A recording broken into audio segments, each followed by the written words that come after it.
તો new office માત્ર શેમાં છે? Make operating system. કઈ ઓપરેટિંગ સિસ્ટમ માં છે? Operating system. ખાસ યાદ રાખજો કે ન્યૂ ઓફિસ કઈ ઓફિસમાં હોય, કયા ઓપરેટિંગ સિસ્ટમમાં કાર્ય કરે? ચલો ઓપન ઓફિસમાં આપણે ઘણું બધું જોવાનું. સૌથી પહેલા એ યાદ રાખજો કે ઓપન ઓફિસની ફાઇલ શેમાં લઈ જઈએ? માઇક્રોસોફ્ટ ઓફિસમાં લઈ જઈ શકાય. અને માઇક્રોસોફ્ટ ઓફિસની ફાઇલ કેમાં લઈ જા? ટૂંકમાં બંને વચ્ચે સુમેળ એટલે સંબંધ. પેલું હવે રાઇટર કોના જેવું કામ કરે? MS વર્ડ જેવું. બરાબર, જેટલા વર્ડમાં કાર્ય થાય એટલા રાઇટરમાં પણ કાર્ય કરશે. બરાબર, અને એમાં પણ બધા મેનુ આપેલા છે, મેનુ તમારે યાદ રાખવા પડશે. ચાલો આગળ જોઈએ. કેલ્સી કોના જેવું કામ કરે? MS Excel. ખાસ યાદ રાખજો, કેલ્સી કોના જેવું કામ કરે? તમને પૂછવામાં આવે કે કેલ્સી ની ફાઇલ શેમાં ઓપન થાય? તો શેમાં ઓપન થાય? બીજું ઇમ્પ્રેસ. તો ઇમ્પ્રેસ કોના જેવું કામ કરે? ઇમ્પ્રેસ કોના જેવું કામ કરે? ઇમ્પ્રેસ ની ફાઇલ શેમાં લઈ જશે? એના પછી યાદ રાખીએ ડ્રો. ડ્રોમાં શું હોય તો કે ચિત્ર દોરી શકાય. શું દોરી શકાય? એનો એક ફાયદો એ છે કે ઇમેજ પેન્ટ હોય તો તમે એક ચિત્ર દોરી શકો. બીજું ચિત્ર દોરવું હોય તો તમારે ન્યૂ પેજ લેવું પડે. જ્યારે અહીંયા તમને સ્લાઇડમાં ઉપલબ્ધ છે. એટલે કે એક જ ફાઇલની અંદર ઘણા બધા તમે ચિત્ર શું કરી શકો? દોરી શકો. વાત કરીએ બેઝની, તો બેઝ એટલે ડેટાબેઝ. ડેટાબેઝ એટલે કોઈ પણ વ્યવસ્થિત ગોઠવાયેલો ડેટાનો સમૂહ. વ્યવસ્થિત ગોઠવાયેલો ડેટાનો સમૂહ.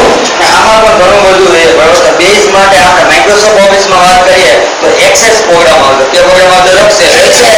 અહીંયા આપણે ભણવાનો છે MySQL. ચાલો આગળ જોઈએ મેથ. તો મેથ માટે હું ગાણિતીય સૂત્ર બનાવવા અને સુધારવા. ગાણિતીય સૂત્ર બનાવવા અને સુધારવા. આ ઓપન ઓફિસ આટલી વસ્તુ હોય: રાઇટર, કેલ્સી, ડ્રો, બેઝ, મેથ. બરાબર, ચાલો આગળ જોઈએ. સૌથી પહેલા વાત કરીએ વેબ સર્વર. વેબ સર્વર નું કામ શું હોય? તો વેબસાઇટ મૂકવામાં આવે વેબસાઇટ ઉપર, તો એ વેબસાઇટ નું કેવું કહેવાય? પ્રકાશિત કર્યું કહેવાય, એટલે કે વેબ હોસ્ટિંગ કર્યું કહેવાય. બીજું કે વેબ બ્રાઉઝર પરથી મળતા જે રિક્વેસ્ટ મોકલવામાં આવે એ સર્વરને શું આપવાની હોય? રિસ્પોન્સ આપવાનો. અને આપણે એક સર્વર ત્યારે જોઈશું માઇક્રોસોફ્ટ કંપનીનું. કેવું હતું? IIS. પૂરું નામ એ ઇન્ટરનેટ ઇન્ફોર્મેશન સર્વિસ. અહીંયા પણ ઘણા બધા સર્વર છે. એમાંથી સૌથી વધુ સારું સર્વર હોય તો કેવું સર્વર છે? અને આની સર્વર થઈ હતી ઈસવીસન 1995. ક્યારે થઈ હતી? ઈસવીસન 1995. ચલો હવે વાત કરીએ ડેટાબેઝની. તો મેં તમને કીધું એમ ડેટાબેઝ એટલે વ્યવસ્થિત ગોઠવાયેલો ડેટાઓનો સમૂહ. અને અહીંયા આપણે કયા સોફ્ટવેરની વાત કરવાની છે? MySQL. બે શબ્દ પહેલા સમજી લો. DBMS અને RDBMS. DBMS એટલે ડેટાબેઝ મેનેજમેન્ટ સિસ્ટમ અને RDBMS એટલે રિલેશનલ ડેટાબેઝ મેનેજમેન્ટ સિસ્ટમ. તો આપણે જે કાર્ય કરવાનું છે RDBMS માં કરવાનું. શેમાં કરવાનું છે? RDBMS. ચલો આગળ જોઈએ. તો હવે એપ્લિકેશન વિકાસ માટેના ટૂલ. આપણે ઘણા બધા સોફ્ટવેર જોયા. બરાબર, તો એવા તમારે સોફ્ટવેર તમારી રીતે બનાવવા છે તો ઓપન સોર્સ સોફ્ટવેરમાં એ સુવિધા આપેલી છે, જેને IDE તરીકે ઓળખવામાં આવે. શેના તરીકે ઓળખવામાં આવે? IDE નું પૂરું નામ છે ઇન્ટિગ્રેટેડ ડેવલપમેન્ટ એન્વાયરનમેન્ટ. અહીંયા તમને એવી સુવિધા આપવામાં આવે કે જેથી તમે તમારી જાતે સોફ્ટવેર શું કરી શકો? તૈયાર કરી શકો. એમાં ખાસ કરીને આપણે ભણવાનું છે NetBeans. શેનું ભણવાનું છે? NetBeans. તમને પૂછવામાં આવે કે NetBeans શું છે? તો NetBeans શું છે? IDE.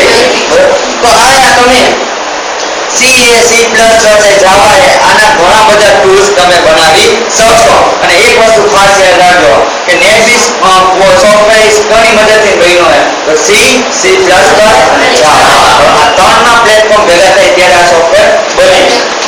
હવે બે વસ્તુ યાદ રાખવાની, ડ્રેગ અને ડ્રોપ. ડ્રેગ કોને કહેવાય? કે કોઈ વસ્તુ તમે ખેંચો, સોરી આઇકોન કોઈ ખેંચો તેને શું કહ્યું કહેવાય? ડ્રેગ કહેવાય. અને એક જગ્યાએથી બીજી જગ્યાએ ચાલો આગળ જોઈએ. ઓપન સોર્સ સોફ્ટવેરના ફાયદા અને ગેરફાયદા. કે ભાઈ ફાયદા ઘણા બધા છે. બરોબર, ક્યાં ક્યાં ફાયદા?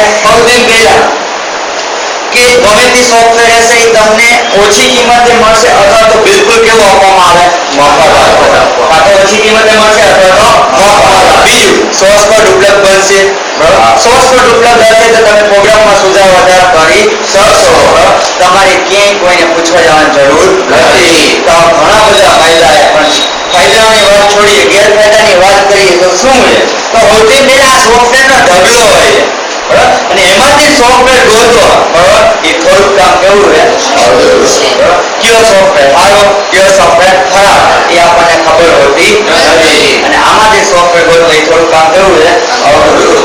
બીજું કે કોઈ સોફ્ટવેર અત્યારે હયાત છે કે નહીં એનું કામ ચાલુ છે કે પૂર્ણ થઈ ગયું એ ગોતવું કાર્ય પણ કેવું હોય થોડું બરાબર.